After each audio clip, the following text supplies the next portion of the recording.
right. Hello again, everybody, and welcome to the Final Mile podcast presented by XOI Technologies. My name is JP Cahalan.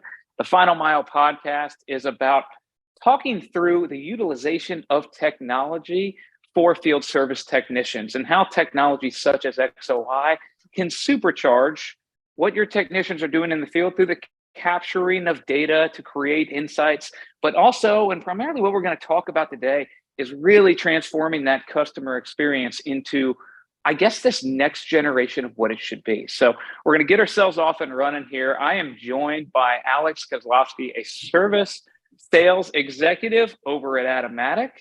I'm going to let Alex talk about himself, but Alex, thank you so much for being here. Really appreciate it. And if you don't mind introing a little bit about Atomatic and yourself, that'd be fantastic. Sure. Thank you for the tee up, John. Again, my name is Alex Kaslofski.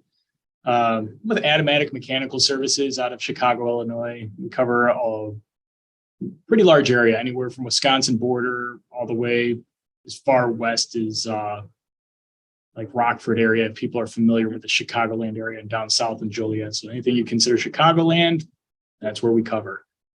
I've been in this industry probably about close to 20 years. Started in about, 2006, 2007, out on the East Coast, and with a company out there working on, as a technician doing tube punching and working on cell phone towers. And then I ended up coming out to this area as a technician and got suckered into this role. So here I am now doing sales and what I like to think of it more as is problem solving for our customers. That's fantastic, man. That's fantastic.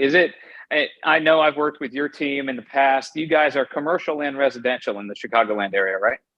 Yep, that's correct. So we actually started off as a residential company. Atomatic's been around for 75 years.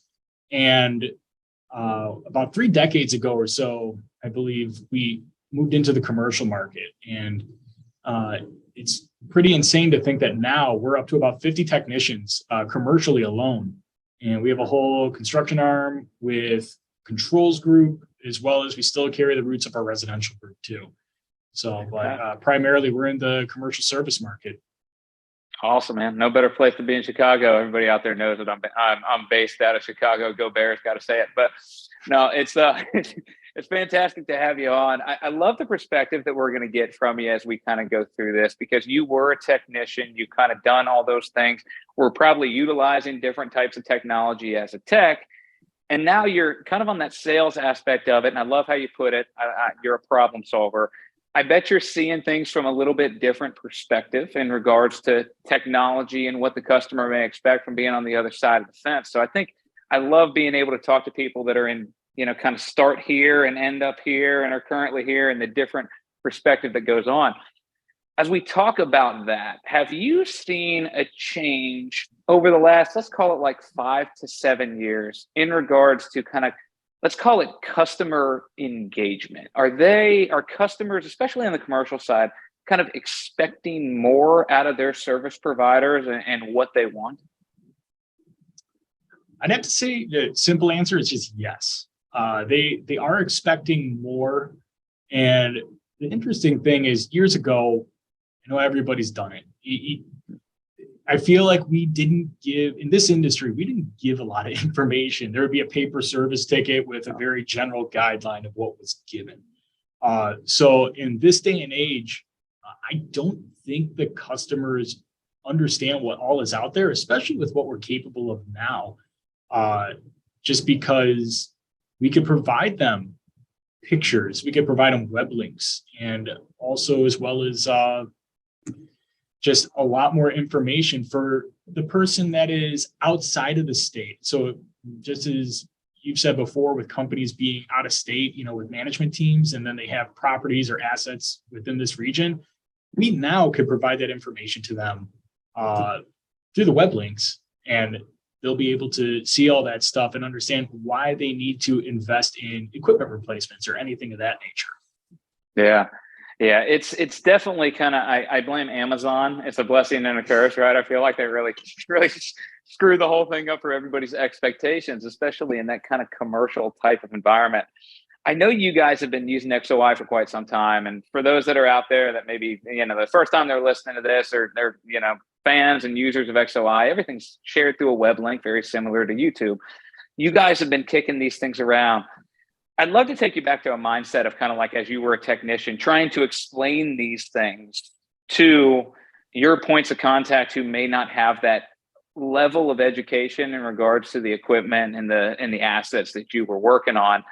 Do you think this just kind of really trims down, let's call it, that component of transparency or indecisiveness on the customer side, because you are being able to say, hey, here's exactly what is happening. We want you to see it. We want you to understand it. We want you to be there for it. You think that's had a bigger impact than we all could think about because of the educational component?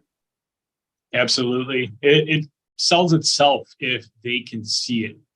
A lot of times we work direct with either building engineering staff, or we'll work with property management, and they have to explain to either the ownership or a board or someone of that nature. And of course, they're wondering, why did they have to spend this money? Now, since we could actually provide photos and a video explaining what it is, it sells itself. And then they realize, oh man, this is really what's providing heat to our customers, our tenants, or this is what is controlling our pool room's humidity. And they see just how far it's deteriorated, and we accompany it with other information just from industry standards, and they could make a much better decision just visually with what they could see, besides it being just, here's a proposal with an explanation in words that they don't know what's real and what's not. This is actually pictures and videos from their building on their roof, and it helps them understand. That's awesome, man. Yeah, it's we consistently, and as XOI kind of started out, it all started, and it's grown and evolved, but there was always this kind of common thread that existed. It was like, there's this misunderstanding of your guys' industry because people don't get it. It's kind of like I equate it to what everybody can understand as a car mechanic. You take your car or your truck in, and they're going to change your oil, and then all of a sudden they come out and there's like 3 or 4 things they're talking about, and it's usually going over people's heads. And it's because there's this educational component that we just did not understand. You guys being able to break it down, and you guys at Atomatic do such a fantastic job of leveraging the tool to really, really educate. You mentioned something interesting. You talked about kind of, you guys do kind of obviously do direct to owner type work, but you also work with, let's call it like the CBREs or the JLLs or whatever they may be. Kind of, do you see in your guys', let's call it utilization of technology, is it a little bit different in the receptiveness from each one? Do you think the direct to owner gets something a little bit different, where there's more of an educational component, as opposed to like a CBRE or JLL, where it's like, hey, thank you for the validation, we appreciate it, this is going to help us in our conversation? Is there a little bit difference of kind of value based on what you've seen in the industry? Yeah, I mean, it all boils down to who you're going to get in front of with this information. Essentially, with the just typical sales jargon of gatekeepers or whoever it is, you got to see who's going to be receptive of this information. If you get to somebody who actually cares about the facilities and makes a decision on what is going to keep that place running smoothly, then this information in front of them almost immediately makes a decision. It is nice with these larger companies that if you get this information in front of them, they could then share it with these bigger groups. And we have customers, large groups from, we work with Jones Lang LaSalle, CBRE, Colliers, as well as Prologis. And this information sharing has helped tremendously for them to justify their budgets. And that's what's important, is being able to communicate that and get it moving forward. That's all we ever want to do, is just communicate what the needs are and be able to get them what they actually need at their facilities. Yeah, that's super interesting, to kind of how you guys approach it from that perspective. And again, it all comes down to kind of, people are relaying information. It's just, how can I get it to you in the best and most impactful way? You guys are doing, I highly encourage people to take a look at Atomatic. I know you guys are doing some very, very powerful things, especially with your utilization of technology. As you've kind of let's say XOI, you've been with Atomatic for a while. XOI rolled in. You probably heard about it. You may have heard me talk about it. Our team talk about it. You saw it unfolding and kind of getting out there. Did you think that it was going to have the impact on your customer base? And did you think it would, because I know you guys are leveraging a lot of the data that gets created from XOI, not just the share links. Did you think it was going to create the opportunities that it has created? Or has it kind of, let's call it overachieved based on what you thought it was going to do? And be honest. Are you talking about from square one, the day I sat in that that first initial meeting with that XOI? Let's take it as square one. It's being introduced to you, and you guys have been on for a while, so it was a little bit different back then, and now we're doing the manufacturing year stuff and all that. But did you think, and this was a handful of years, 3-4 years ago, did you imagine it would progress to where it is today? As soon as I realized what it was and its capabilities, I know today I feel like we're just scratching the surface of its capabilities. I think there's so much more out there that could be done in comparison to what we're doing now. Day one in the meeting, this was introduced to us, and my first initial thought is, oh great, it's a cloud. That's what my thought was to this product. Yeah. But it's so much more than that, just because of, realistically, it's like our company's customer Google files in a sense, because we could search it. It's a way to share. And realistically, it's if I want to explain it in one word, it's efficiency. That's what it is to me, because simple example is before XOI, what I would have to do to put a quote together. Let's do a simple quote of like a small rooftop unit, 10 tons or under. I would have to either go to the site to verify stuff, or I would have to get information from the technician and trust how accurate it is for the information that we would need to share. Now, and that would take me about, if I'm driving back and forth and putting something together, that's 2 to 3 hours. Mm-hmm. We're training our field team, and everybody is getting very good at this, that they know if you give me 3 pictures of the unit, with a few sides of it, and you show me a video panning of where our crane lift is going to be with Google Earth, we can put the quotes together in about 15 minutes if we verify weight loads, electrical, all that type of stuff. And we're just doing a better job at turning things around for our customers in the timely manner they need with that. And it's just saving us efficiency with windshield time for us as teams who quote, as well as technicians too. So it's huge. Dude, that's absolutely fantastic, man. And again, like, I kind of laugh as we talk about it, because, if you talk to Aaron Salo, our CEO, and the founding team that kind of came up with this, like, I don't think, because the team came from a construction and manufacturing world, like, I don't think it was ever like, hey, this is going to impact all these business processes and drive all these efficiencies. But I think when you build a tool that is field centric and then flexible, I think this is what you get, which is this opportunity of saying, hey, we're going to have it do all these things that are unique to our business with ease and efficiency, and we're going to drive the information where it needs to go. You mentioned something interesting. I want to dig in a little bit on this one. I always go off topic. They let me run out in the wild and take all the ropes off, so it's all fun. I like that.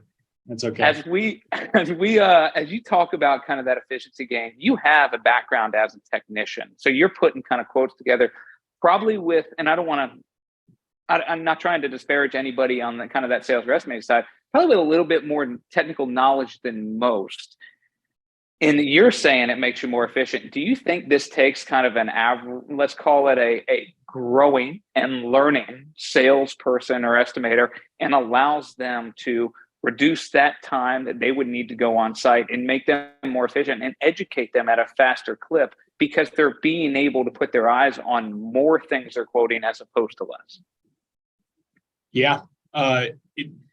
In that sense, I guess process-wise, we have members of our team that they don't come with a HVAC background. They're primarily sales or customer service oriented, and they're the best at their job. They're better than me. I promise you that.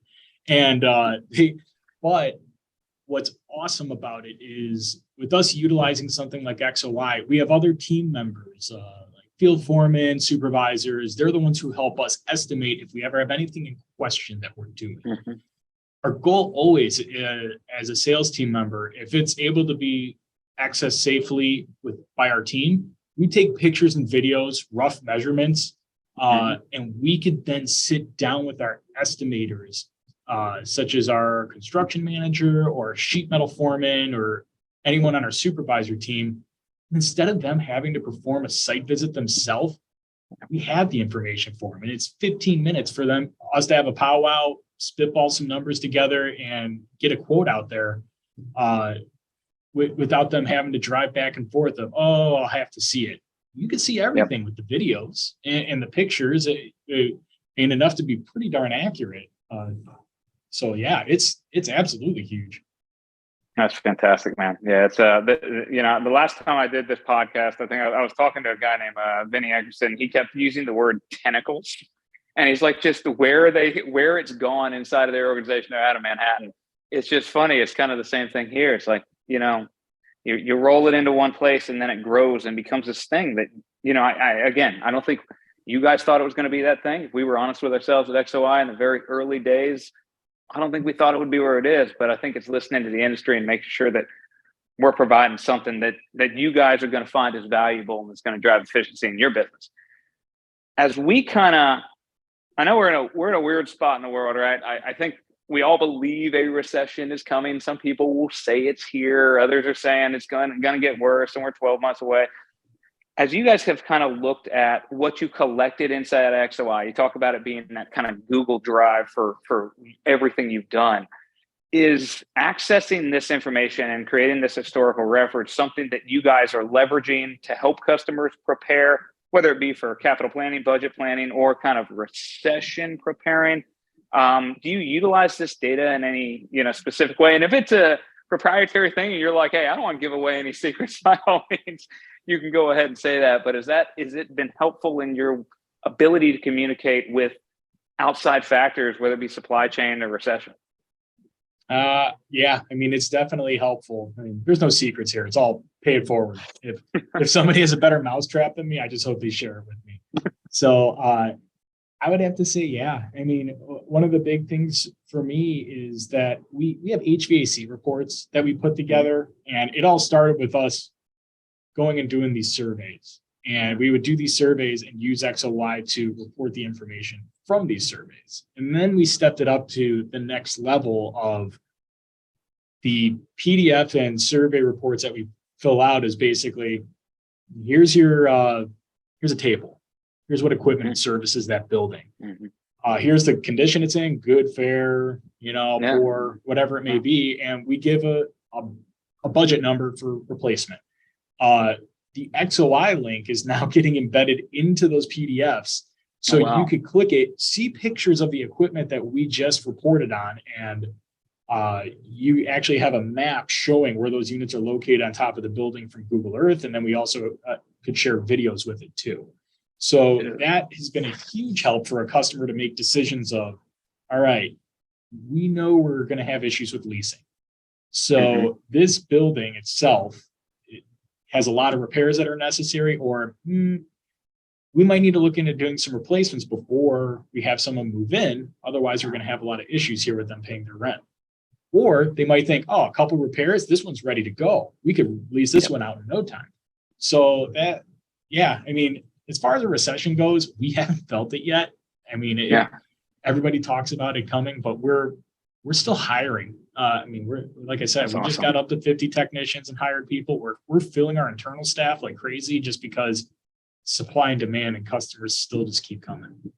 That's awesome, man. Good for you guys. And yeah, I think that's an interesting perspective there, and kind of how you guys are seeing it and talking about kind of, you're taking it a step further, man. This whole entire conversation, you've been peeling the onion back a little bit further, talking about leasing terms and people being mindful of that. Like, that's the kind of stuff that, in the engagement that you have and the clients that you work with, that doesn't always get talked about. But I think being mindful of that and presenting the data in the best way you can as an educational component, because And I always tell people when they think about XOI, I want you to make the most informed decision you can about every part of your business in regards to this tool.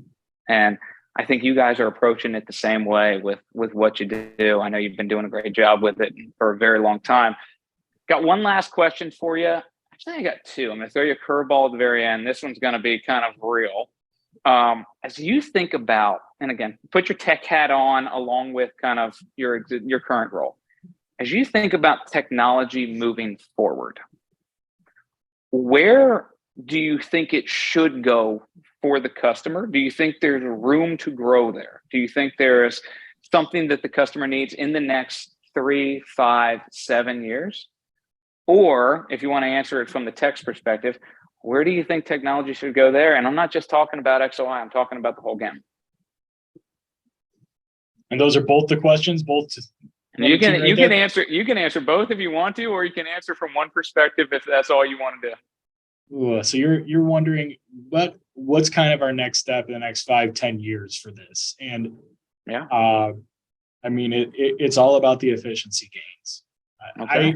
I personally, I mean, for where we're at with utilizing XOI, there's a lot of products on the market, and Atomatic is fortunate. We have more tools than we know what to do with here when it comes to organizational products and for technology. And we're just trying to find out what's going to be the best things for us to utilize moving forward. We're working on our process, and we're at kind of a turning point where we've grown to an extent, and we have to figure out what our next steps are to keep us as efficient as possible. But I think the next step here is utilizing something like XOI. And I would love to see us get rid of the old school tickets. We have a operating system software, and it creates a PDF, and it's tied into our accounting system. So that right now is what we needed for accounting purposes and everything of that nature, and also just our database. I would love to see, instead of us sending that PDF document that currently has an XOI link in it with some information and description, to just simply sending a XOI, Atomatic based XOI link that says, here's your Atomatic service ticket from your services today. They click on it. Here's the photos and videos, information, hours, all of that. If it's easy, I would love to do it. But I always hear from anyone who does programming, it always sounds simple. That's not the reality of life here. So we know you make one minor tweak and it can make major upsets with how things work. So, but it's a goal, and that's all we do is keep progressing forward to try to meet these goals. I like that, man. And I think we're going to have to get to that world, just to piggyback on it a little bit. I think there's going to be that world. I mean, we've gotten there with just about everything else. I mean, you order anything from FedEx. I'm not opening emails from FedEx to click on a PDF or to even open it up. They're texting me with a tracking update. And that's kind of that's my point of engagement.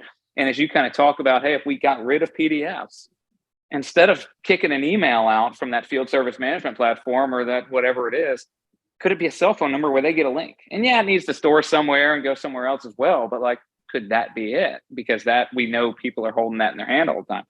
I like where you're going there. And it's very funny about programmers, right? They're always like, thing I love about them is you talk to them and they're like, well, anything's possible. It's just the amount of time and the amount of resources. And I'm like, you just said it could happen. So I'm gonna land on that one.